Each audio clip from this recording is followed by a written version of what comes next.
Esta é a história do dia da Rádio Observador. O Irão tem uma política de assassinatos? רצח של אזרח ישראלי ושליח חב"ד זהו פיגוע טרור אנטישמי נפשע. Antes do arranque da reunião do governo israelita, o primeiro-ministro falou do homicídio de um rabino israelita de origem moldava no Dubai, muito perto da fronteira com Omã. Benjamin Netanyahu fala de um ato criminoso, antissemita, um ato terrorista, diz. Promete que os culpados serão julgados e, sem nunca falar no Irão, acrescenta que as tentativas do eixo do mal de espalhar a discórdia vão ter o efeito contrário, vão fortalecer as relações entre Israel e os parceiros árabes. Este caso de rapto e homicídio no Dubai pode elevar ainda mais a temperatura na região e é mais um episódio numa lista que vai crescendo de homicídios e tentativas de homicídio de pessoas que Teherão considera inimigas ou incómodas. E é precisamente sobre isto que vou conversar com Kátia Bruno, editora de internacional do Observador. Eu sou o Ricardo Conceição e esta é a história do dia de quarta-feira, 27 de novembro. Bem-vinda, Kátia. Olá, Ricardo. Temos de começar pelo estranho caso de um rabino assassinado nos Emirados. O que é que aconteceu? Bom, a primeira notícia que surgiu no sábado foi de que Zvi Kogan, que é um rabino do movimento Shabbat que vivia nos Emirados Árabes Unidos, teria desaparecido. Ele ia encontrar-se com algumas pessoas e não apareceu esse encontro. Essas pessoas alertaram a mulher e a mulher acabou por alertar as autoridades. E depois, no dia seguinte, o corpo do rabino foi encontrado sem vida no seu carro em Al-Ayan, que é uma cidade perto da fronteira com o Omã, que fica a hora e meia de Dubai, onde ele vivia. Ele vivia no Dubai. E quem é esta vítima? O que é que sabemos sobre este homem? Bom, sabemos que ele era um rabino do movimento Shabbat, que funciona como uma espécie de entidade de missionários judeus, digamos. Acaba por se espalhar um pouco por todo o mundo para apoiar as comunidades judaicas noutros países para lá de Israel. E neste caso, este rabino tinha, por exemplo, um supermercado kosher, era ele que organizava muitas das atividades para a comunidade judaica no Dubai, e não nos podemos esquecer que essa é uma comunidade que, embora seja pequena, comparado com outras no resto do mundo, é uma comunidade que está a aumentar, desde que houve o acordo de normalização diplomática entre os Emirados e Israel, os chamados Acordos de Abrão, que o número de israelitas e consequentemente, de muitos judeus no país está a aumentar. Estima-se que neste momento sejam cerca de 2.000 israelitas, a maioria supõe-se que judeus. Estamos a falar de judeus em território árabe, portanto, precisamente. E foram reatadas as relações. Essa organização à qual pertencia este homem, Shabbat, é uma organização ultra-ortodoxa? Sim, está ligada ao ramo mais ortodoxo do judaísmo e que defende esta ideia de tentar espalhar a comunidade pelo resto do mundo, não é? E daí estas iniciativas. Vemos logo que essa preponderância é muito grande porque o seu corpo, por exemplo, foi muito rapidamente repatriado pelo próprio movimento, ou seja, nem foi pelo Estado de Israel, para Israel, onde já foi enterrado e já teve as cerimónias fúnebres muito rapidamente. E que idade tinha este homem? Tinha 28 anos. Era um jovem ainda. E já alguém foi detido? Há 3 homens de nacionalidade uzbek que foram detidos na Turquia e foram rapidamente deportados para os Emirados, portanto já estão nos Emirados e estão detidos, e para as autoridades dos Emirados são os principais suspeitos de terem raptado e depois assassinado este rabino. Agora, várias fontes dos serviços secretos de Israel e mais concretamente da Mossad têm dito a vários jornais que pensam que estes homens terão sido assassinos contratados e que a verdadeira origem da ordem para matar este rabino terá vindo do Irão. Portanto, 3 uzbeques detidos já na Turquia, não é?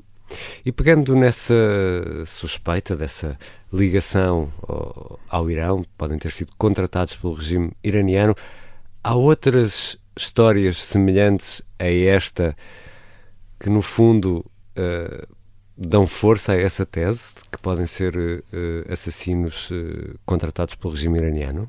Sim, não seria de todo a primeira vez. O caso mais visível, eu diria que toda a gente se lembra, foi do ataque a Salman Rushdie recentemente. Não é a primeira vez que ele é alvo de ataques por causa da fatwa que pendia sobre ele, por parte de um imã iraniano.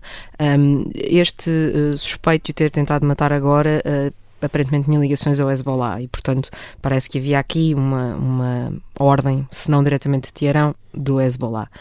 Mas nos últimos anos temos visto muitas notícias de ataques que foram prevenidos e por isso são anunciados em muitos países europeus, mas não só, no Chipre, nos Países Baixos, no Canadá, na Turquia, que já mencionámos agora, mas também na Colômbia e na Argentina, de ataques prevenidos contra dissidentes, cidadãos que são contra o regime de Teherão e que se pensa que terão sido de alguma forma ordenados pelo Irão, embora nem sempre levados a cabo pelas agências de segurança do Irão. Temos, por exemplo, recentemente, em maio, em França, foi acusado um casal que está a ser julgado de tentar matar judeus tanto em França como na Alemanha. Não se sabe exatamente quem são eles e se têm alguma ligação ou não aos serviços de informação iranianos. Há até, o Washington Post noticiou que haveria um plano para tentar matar o intelectual francês Bernard-Henri Lévy, portanto há aqui muita atividade a ocorrer. E temos, claro, as notícias recentes de que Donald Trump estaria também como alvo na lista, e o próprio Departamento de Justiça norte-americana abriu investigações a indivíduos, muitos deles não iranianos, mas que teriam sido contratados pelo Irão para tentar matar ativistas, mas também antigos membros do governo de Trump, como John Bolton e Mike Pompeo. Mas podemos dizer que há aqui uma espécie de modus operandi semelhante, que há, vamos dizer as coisas assim, uma política de assassinatos seletivos por parte de Teherão?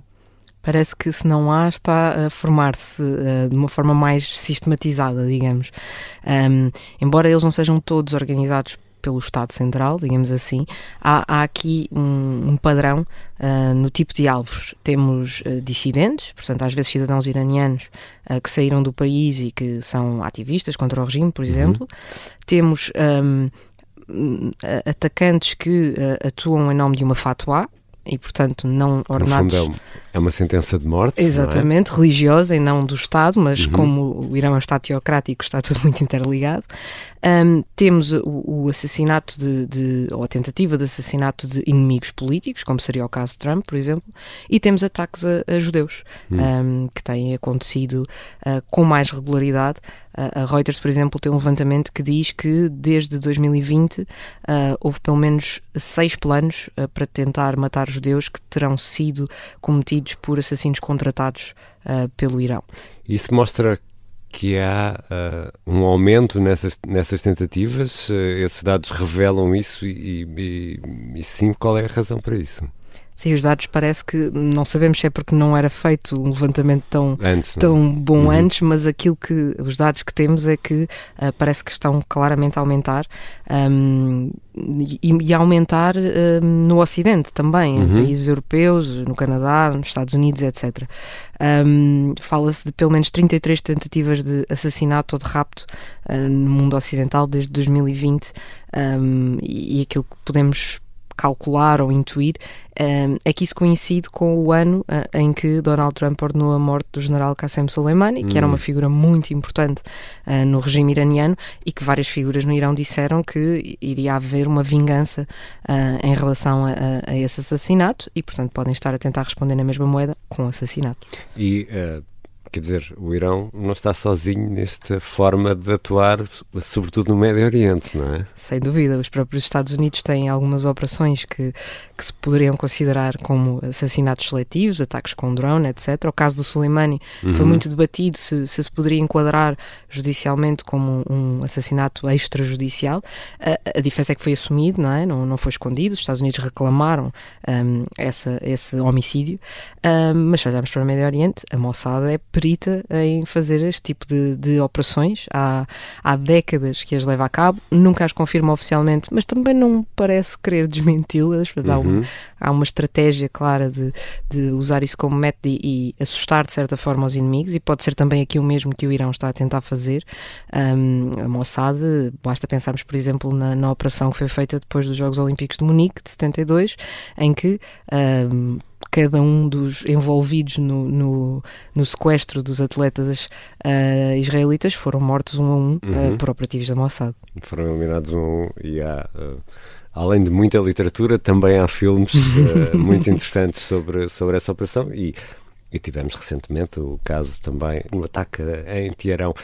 Mas tu há pouco dizias, e os números que deste aí permitem-nos concluir isso, felizmente, muitos destes ataques são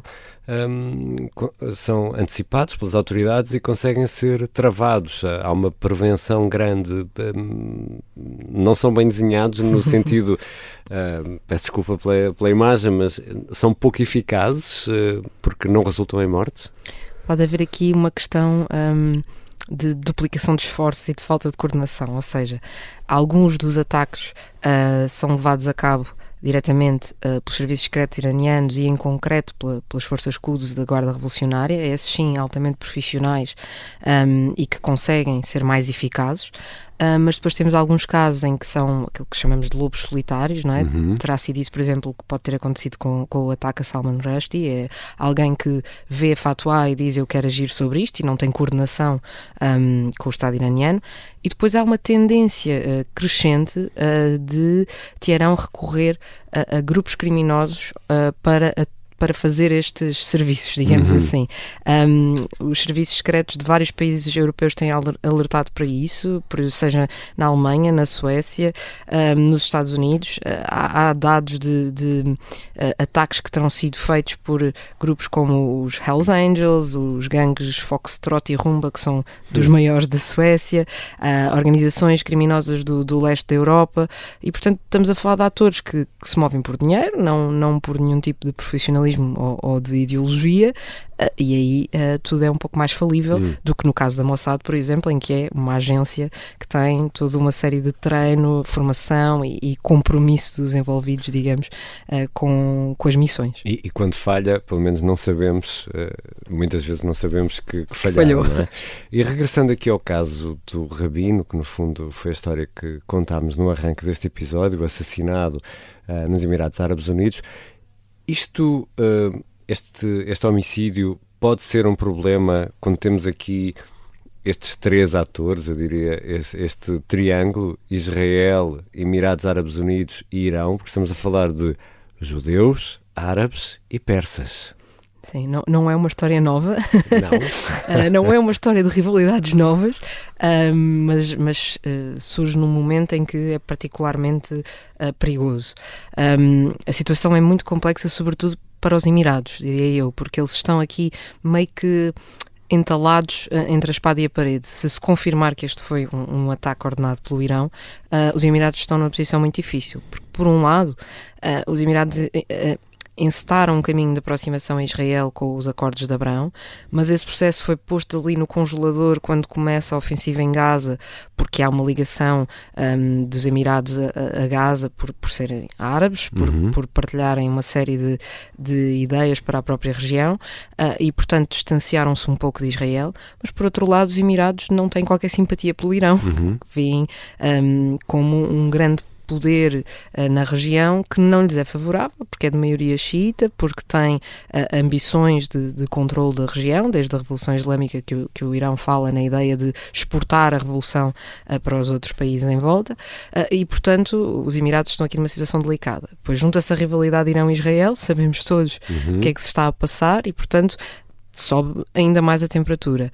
E no meio disto há muito receio da maior parte dos atores da região de que a situação possa escalar, e os Emirados não quererão que escale por sua causa e por algo que aconteceu no seu território, sobretudo se tivermos em conta que o Irão estará a desenvolver uma arma nuclear, Israel não o assume, mas é sabido que tem armamento nuclear, os Emirados não têm. E, por exemplo, a Arábia Saudita, que tem ainda mais peso no Golfo do que os Emirados, já disse que se algum dia o Irão desenvolvesse uma arma nuclear, eles fariam o mesmo, porque não se sentem suficientemente protegidos e, portanto, tudo isto pode ter consequências imprevisíveis. Sabemos que as coisas às vezes começam por pequenas faúlhas e não por grandes explosões. É o caso, claro que há aqui a morte de um homem, obviamente, mas como a morte de um homem pode levar a consequências que nós não conseguimos antecipar, não é? Sim, e também por isso diria que não houve uma acusação formal por parte de Israel contra o Irão, e tivemos fontes a avançarem com esta hipótese e não uma acusação assumida pelo governo israelita. Obrigado, Kátia. Obrigada eu, Ricardo.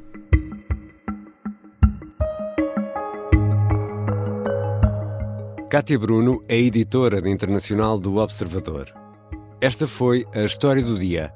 A sonoplastia é do Artur Costa, a música do genérico do João Ribeiro. Eu sou o Ricardo Conceição. Até amanhã.